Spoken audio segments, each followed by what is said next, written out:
is this meteor actually still dangerous? Kinetic energy is calculated using the formula 0.5 times mass times velocity squared. With a mass of 200 tons and a speed of 0.013 meters per second, kinetic energy calculates out to be 19 joules. 19 joules is the energy of an average person jumping. Believe it or not, but the meteor is simply traveling too slow to actually pose any threat to the Fortnite map. False. Do not take this man at face value, folks, because there's so much more to this story than Matpat would have you believe. It's time for a logical reset.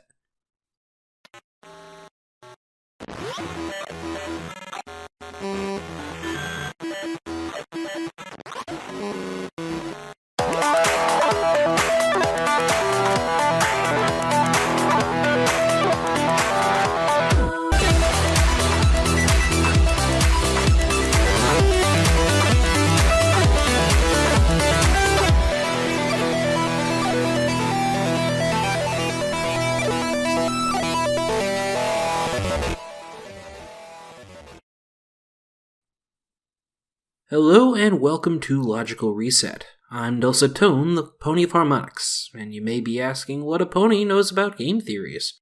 Well, I was originally inspired to create this channel by Matpat in the past, until things came to light that sort of, compromised his integrity as a theorist. And in this episode, will the Fortnite meteor destroy everything, is one of those problems. First off, let me say, I'm not a fan of Fortnite. I played a couple rounds a few months back, and I admit I have no skills in the game. However, what I do have are skills in math, science, and theory. And in order to create a theory, all the facts need to be laid out first.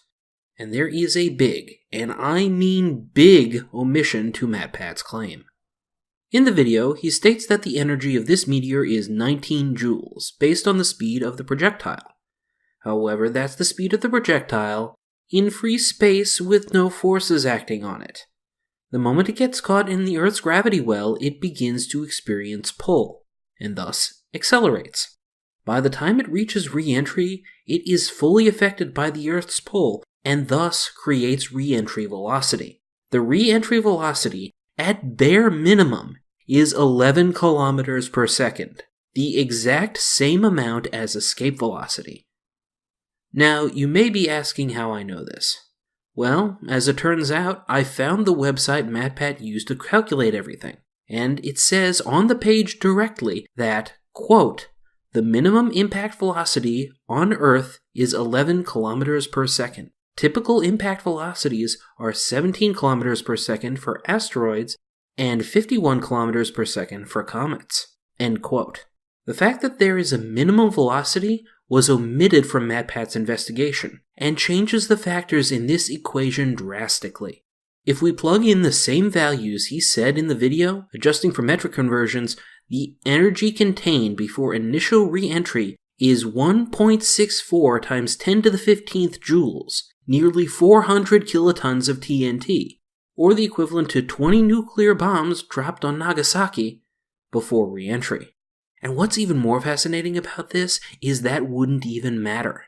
At 144,000 feet, it would start to break up, and at 51,000 feet, it would shatter into fragments and entirely burn up in the atmosphere. This big chunk of magnesium would never hit the ground. Notice you left that little tidbit out of your story too, Matpat. So, let's talk result versus reality here. We know that the resulting rock does exist in the Fortnite world. What would be able to cause it to make landfall? As it turns out, the website has that available to us. There's a drop-down list that shows us standardized densities of meteors. Matpat's meteor falls in the dense rock category. But what if we up the stakes to iron, with a density over double that? The results change once again. The rock wouldn't start breaking up until it was near 23,000 feet, and the remaining core would strike the ground at a speed of 6.35 kilometers per second, or 14,200 miles per hour. This impact would be 1.32 times 10 to the 15th joules, or 320 kilotons of force, equivalent to a W-87 Peacekeeper warhead from the 90s, or 4.3 on the Richter scale. This impact would most definitely create a crater of 650 meters in diameter and 140 meters deep. twice the impact zone of 1 square of Fortnite's map. And judging by where this core is in Fortnite's map, that's pretty close to accurate. Of course, the question remains, why is the Comet blue if it's iron-based? Well, one explanation is that there could be a developer mistake, and that they colored it blue inadvertently because that's what everyone thinks of when they see a comet.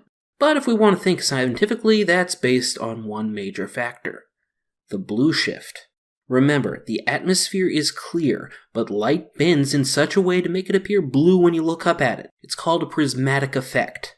Only extremely enhanced magnification can cut through this blue shift. Or we could also harken back to one of Matpat's other theories about Fortnite.